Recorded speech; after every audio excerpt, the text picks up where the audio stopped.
एक गुब्बारे वाला गुब्बारे बेचने निकलता है गांव में। सोचता है आज तो सारे गुब्बारे बेच दूंगा, ऐसे गुब्बारे तो इस गांव के बच्चों ने देखे ही नहीं होंगे। उसे पूरा दिन हो जाता है गांव में घूमते घूमते, लेकिन उसके गुब्बारे कोई खरीदता ही नहीं है। बहुत आवाज़ें लगाता है वो, गुब्बारे ले लो गुब्बारे, प्यारे प्यारे गुब्बारे, गुब्बारे वाला आओ बच्चों आओ, नीला लाल पीला बैंगनी ले लो, गुब्बारे ले लो गुब्बारे, गुब्बारे वाला।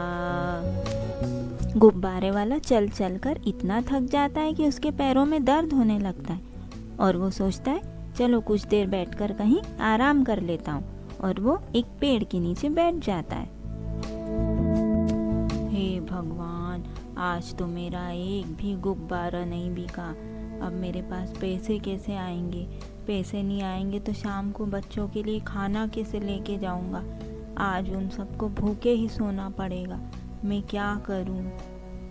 गुब्बारे वाला ऐसा सोच ही रहा होता है, तभी पेड़ पर से एक सोने का सिक्का उसके सामने आकर गिरता है।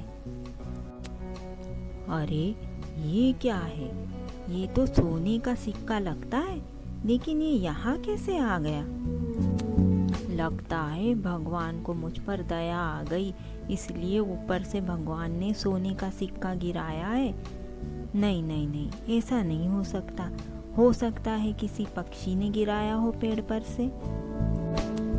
क्यों न इस सिक्के को बाजार में ले जाकर बेच दूं, और इससे जो भी पैसे आएंगे उससे मैं बहुत सारा सामान खरीद लूंगा। नहीं नहीं नहीं, मैं ऐसा नहीं कर सकता हूँ, ये तो चोरी होगी। गुब्बारे वाला कुछ भी समझ नहीं पाता है कि वो क्या करे। फिर वो सोचता है एक काम करता हूँ, सिक्के को यहीं रहने देता हूँ, जिसका भी होगा वो आके ले जाएगा। मेरा इसे उठाना ठीक नहीं होगा, अब मुझे यहाँ से निकलना चाहिए।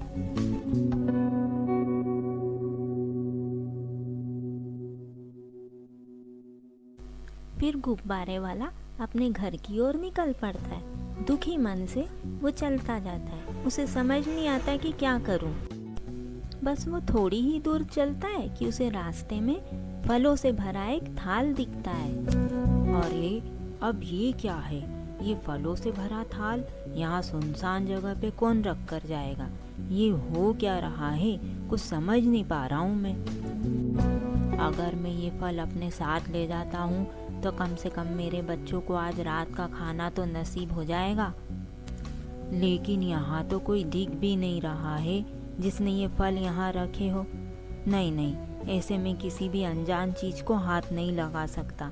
ये तो बेईमानी होगी, चोरी होगी। ये मेरे उसूलों के खिलाफ है।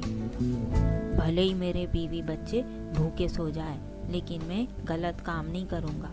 मुझे जल्दी से यहाँ से भी निकलना चाहिए।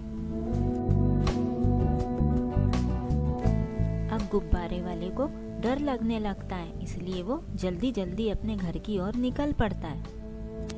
लेकिन ये क्या? अभी तो वो ज्यादा चल भी नहीं पाया था कि अचानक से गुब्बारे वाले के सामने ये कौन आ जाता है, जिसे देखकर गुब्बारे वाला इतना डर जाता है।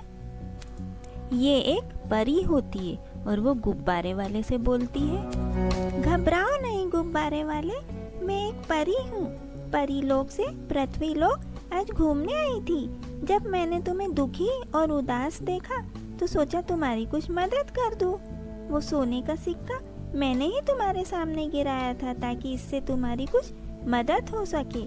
उस फलों की टोकरी को भी मैंने ही तुम्हारे सामने रखा था, लेकिन तुमने दोनों ही चीजों को हाथ तक नहीं लगाया। तुम बहुत ही नेक दिल और ईमानदार इंसान हो। इस दुनिया में तुम जैसे लोग बहुत कम हैं, इसलिए आज मैं तुमसे खुश होकर अपनी ही इच्छा से तुम्हें कुछ देना चाहती हूँ। ये लो, ये एक जादुई सिक्का है।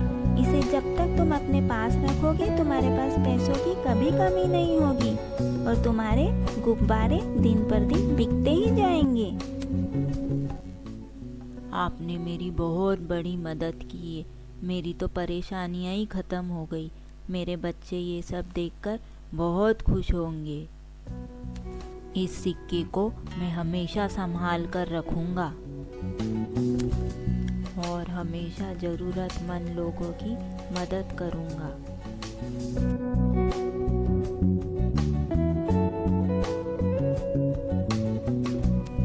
फिर गुब्बारे वाला परी को धन्यवाद देता है और परी वहाँ से गायब हो जाती है। गुब्बारे वाला सोचता है कि अब मैं फिर से गांव में जाकर देखता हूँ कि अब मेरे कोई गुब्बारे खरीदता है कि नहीं। फिर वो गांव में पहुंचकर आवाज लगानी शुरू करता है, गुब्बारे ले लो गुब्बारे, प्यारे प्यारे गुब्बारे। जैसे ही गुब्बारे वाले की आवाज आती है, गांव के कुछ बच्चे दौड़कर गुब्बारे वाले के पास आते हैं और बोलते हैं, अंकल अंकल, हमें भी गुब्बारे चाहिए, कितने के गुब्बारे हैं? हाँ हाँ लो ना बेटा, मेरे पास बहुत सारे गुब्बारे हैं, छोटे भी हैं बड़े भी हैं, कौन सा दे दूँ आपको? मुझे तो बड़ा वाला चाहिए अंकल। अंकल मुझे भी बड़ा और पिंक कलर का चाहिए। ठीक है बेटा, तो ये रहे आप दोनों के गुब्बारे। ये चलो खेलते हैं।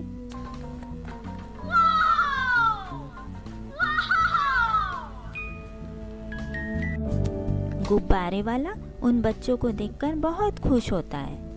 उस दिन गुब्बारे वाले की बहुत कमाई होती है। फिर वो खुशी खुशी अपने घर की ओर निकल पड़ता है। तो देखा बच्चों आपने, यदि हम ईमानदारी रखते हैं तो हमारा कभी नुकसान नहीं होता है। हमें अपना काम ईमानदारी से करना चाहिए।